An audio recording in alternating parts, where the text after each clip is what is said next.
Hi, I'm Chloe Findley, a licensed mental health clinician at UCF Restores, a nonprofit clinical research center and treatment clinic founded to change the way that we think about, diagnose, and treat post-traumatic stress disorder. This video is part one of coping with stress. In this video, we will explore stress and our response to stress, as well as two approaches to coping and managing stress: guided imagery and mindfulness. Come along with me as we learn how we can cope with different stressors in our lives. Stress is a word that we commonly use. Typically, when we think about stress, we think of stress as something negative. But in some cases, stress can be a good thing. A moderate level of stress can enhance our performance at work or school. However, high levels of stress can be harmful to our physical and mental wellness. It's important to understand that an event in and of itself is not stressful. Stress comes from how you interpret and think about what is happening to you. In other words, stress is not the event that you are facing or the event that has happened to you. It's the meaning that your mind has assigned to that situation that makes you feel stressed. Another important fact is that just like people, stress reactions are unique. The situations that make you feel stressed may not affect your family members or your coworkers. Let's take a look at how our stress response system defends, then fatigues. We will explore this phenomenon known as General Adaptation Syndrome, or GAS, and its three phases. Phase 1 is when the stressor occurs and our bodies have an alarm reaction. Our heart rate and blood pressure increase, we sweat, we start to breathe faster. This response is automatic and it gives us the energy that we might need to face the stressor, such as running out of a building that is on fire. Phase 2 happens if the situation that causes us stress continues and our body tries to react to it. So for example, if we are required to work overtime because of a stressful event, we then have to stay up later to get our household chores done. We may sacrifice some sleep, but we generally can do this for a period of time as we try to manage the stressful event. Phase 3 occurs if the event that we find stressful continues for a longer period of time and our body becomes depleted. It's when we reach a state of exhaustion, and as a result, we become unable to function well at anything. So what can we do? There are two overarching approaches to managing stress. First, remove the stressor. It's important to take the time to identify areas in your life, ones that are within your control, where you can eliminate unnecessary stressors. Sometimes this is doable. For example, you could limit exposure to news media if current events are making you feel stressed. Second, manage the stress. These types of stress often come from causes that can't be so easily eliminated or are out of our control, such as work stress or family tensions. There are different ways that we can manage stress. We can exercise, listen to music, do yoga, take a hot, relaxing bath. We can also engage in hobbies such as painting. Oftentimes, when we need to de-stress the most, that's when we might find it difficult to do so. You might be thinking, I simply don't have time to do those activities right now. Or maybe your favorite way to manage stress is not possible to do right now. Physical limitations, your economic situation, or your current family responsibilities may currently be affected due to social distancing and quarantine restrictions. In part 2 of the Coping with Stress themed videos, we will discuss deep breathing and progressive muscle relaxation. However, since we know that there are times when people cannot go through a series of exercises where they have to tense and relax various groups of muscles in their bodies, in this video we will introduce you to two different methods that you can use to eliminate your worries. We call the first procedure guided imagery. One way to help yourself relax is to imagine yourself in a peaceful place. It's not as simple as just thinking of a place that is peaceful. For this type of imagery to be successful, you will need to immerse yourself in the scene for a period of time.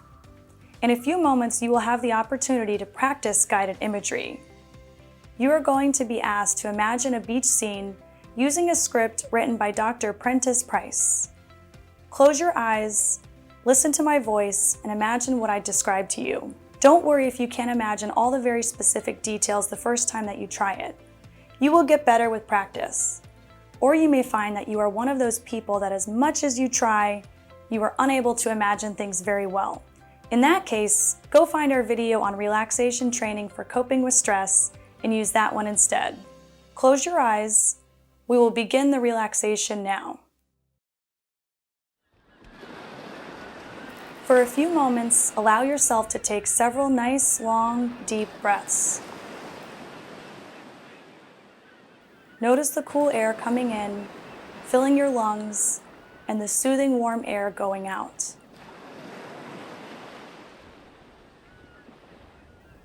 Just let all your thoughts float away as you bring your attention to your breathing, in and out.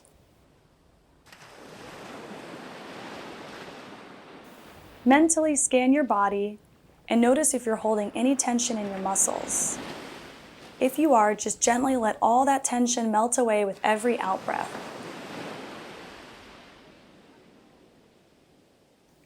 Bring your attention to your breathing, in and out, in and out. Let yourself feel more and more comfortable sitting where you are.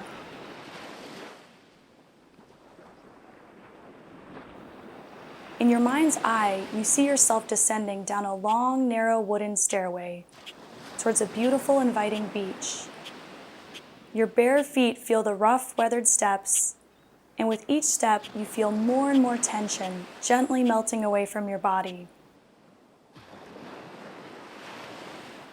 As you continue down the stairway, you notice how the bright white sand stretches down the shoreline as far as you can see. The ocean is a deep shade of blue, with the fine white crests of the waves sweeping towards the shore. You reach the end of the stairway and step down, sinking into the warm, soothing sand. As you rub the sand lightly between your toes, a soothing sensation of relaxation gently melts through your entire body. The roaring sounds of the sea's surf, the waves crashing over each other, calms your mind and allows you to feel even more relaxed. You begin walking slowly towards the edge of the water and notice the warm sun on your face and shoulders. The salty smell of the sea air invigorates you, and you take in a deep breath. Breathe slowly out and feel more relaxed and refreshed. Finally, you reach the water's edge, and you gladly invite the waves to flow over your toes and ankles. You watch the waves glide smoothly towards you, gently sweeping around your feet and the trails of seawater that flow slowly back out again.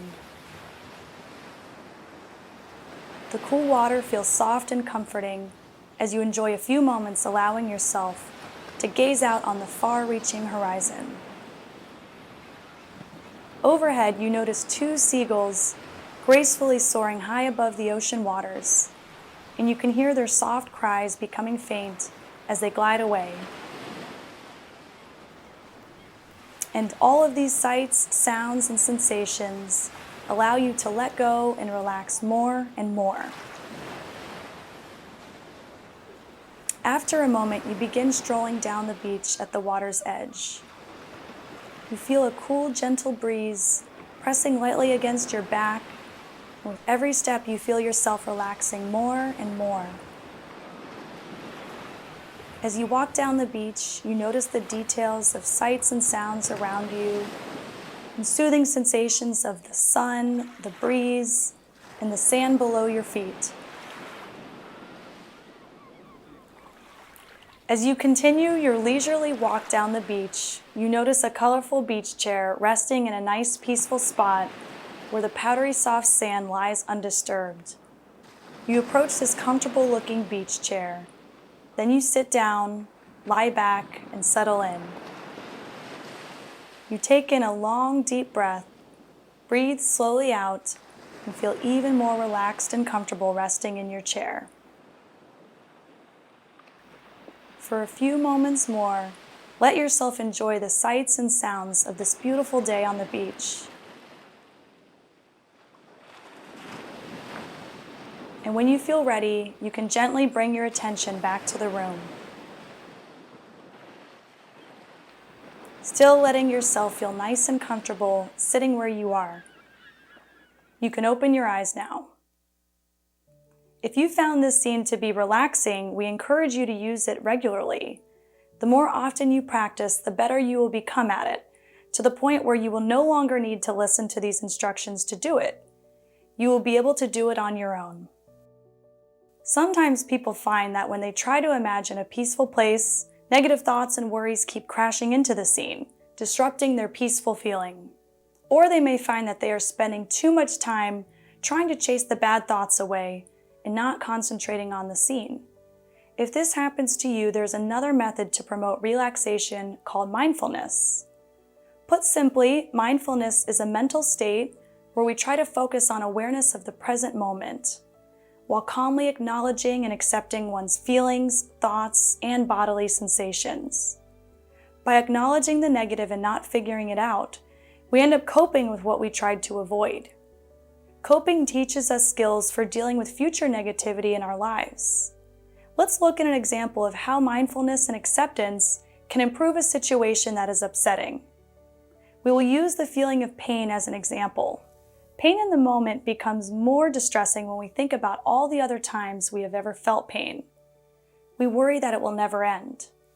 Distress is also increased when we focus on why we are experiencing a difficult situation like pain, or how unfair it is that we are experiencing the difficult situation. Taking time to focus on the moment and accepting the experience may decrease how much distress we feel and teach us to cope with future negative events.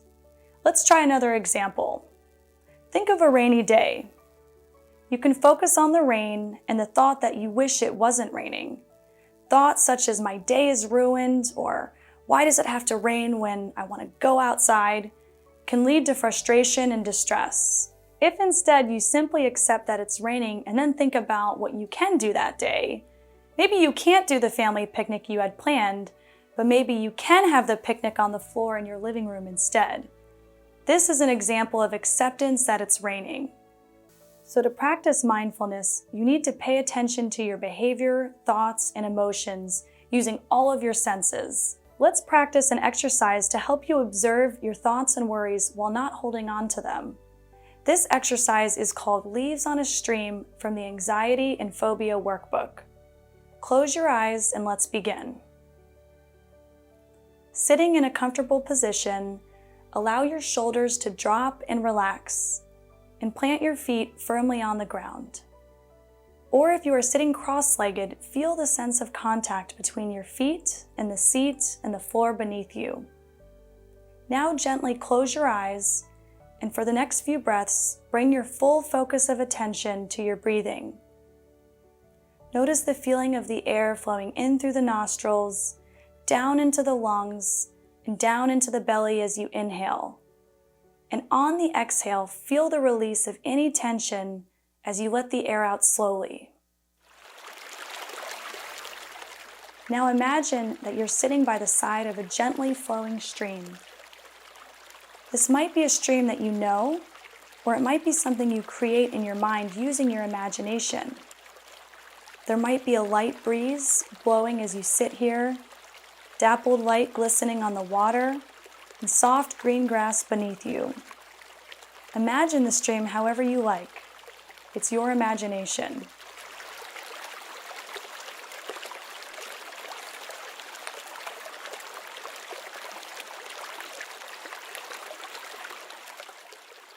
Now imagine that there are leaves floating on the surface of the stream, and these leaves are gently flowing past you down the stream.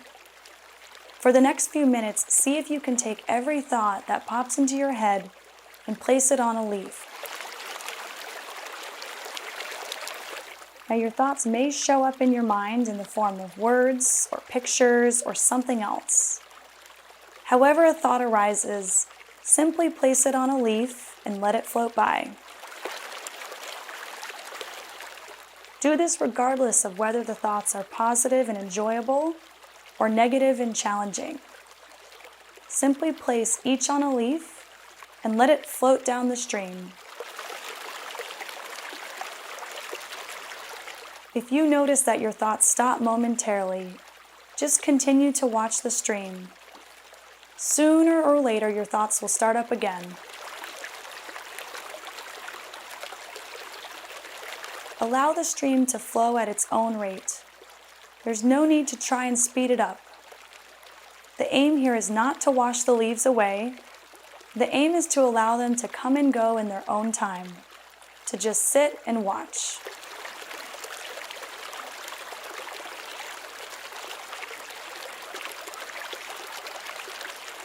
If your mind says something along the lines of, "I can't do it," or "this is stupid," place those thoughts on leaves and let them float by.